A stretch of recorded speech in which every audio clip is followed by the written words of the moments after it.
ओम श्री गणेशाय नमः। कार्तिक महात्म अध्याय 10।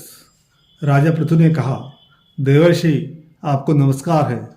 कृपा कर यह बताएं कि भगवान शंकर ने अपने माथे का तेज क्षीर सागर में डाल दिया तो उस समय क्या हुआ। नारद जी ने कहा, हे राजन, जब भगवान शंकर ने अपना वो तेज क्षीर सागर में डाल दिया तो वो शीघ्र ही बालक होकर गंगा सागर के संगम पर बैठकर संसार को भय देने वाला रुदन करने लगा। समस्त देवता और ऋषि मुनि व्याकुल हो कर लोक पितामह श्री ब्रह्मा जी की शरण में गए। सबने मिलकर श्री ब्रह्मा जी को प्रणाम किया और स्तुति की। फिर कहा, हे पितामह, यह तो बड़ा भयंकर समय उपस्थित हुआ है। हे महायोगिन, इसका नाश कीजिए। तब देवताओं की प्रार्थना सुनकर ब्रह्मा जी उस बालक को देखने के लिए समुद्र तट पर आए। समुद्र ने ब्रह्मा जी को प्रणाम किया और बालक को उठाकर उनकी गोद में दे दिया। ब्रह्मा जी ने कहा, सागर, तुम शीघ्र कहो कि यह बालक किसका है। समुद्र ने विनम्र शब्दों में कहा कि मुझे इतना ज्ञान है कि यह बालक गंगा सागर के संगम पर प्रकट हुआ है। अतएव जगत गुरु, आप इस बालक का जात कर्म आदि संस्कार कीजिए।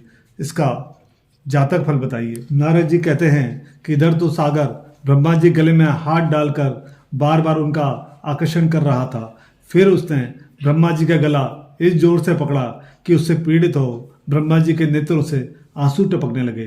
किसी प्रकार से ब्रह्मा जी ने अपने दोनों हाथों का जोर लगाकर गला छुड़ाया और सागर से कहा, हे सागर, सुनो, मैं तुम्हारे पुत्र का जातक फल कहता हूँ।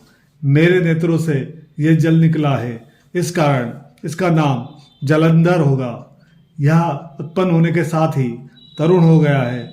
यह सब शास्त्रों का ज्ञाता, महापराक्रमी होगा, सब दैत्यों का अधिपति और भगवान विष्णु को जीतने वाला होगा तथा वो कहीं भी नहीं हारेगा। एक भगवान शंकर को छोड़कर यह सबसे अवध्य होगा। जहाँ से उत्पन्न हुआ है फिर वही जाएगा। स्त्री बड़ी प्रतिव्रता, सौभाग्यशालिनी, सर्वांग सुंदरी और परम मनोहर, मिष्ट भाषिणी तथा शीलवान होगी।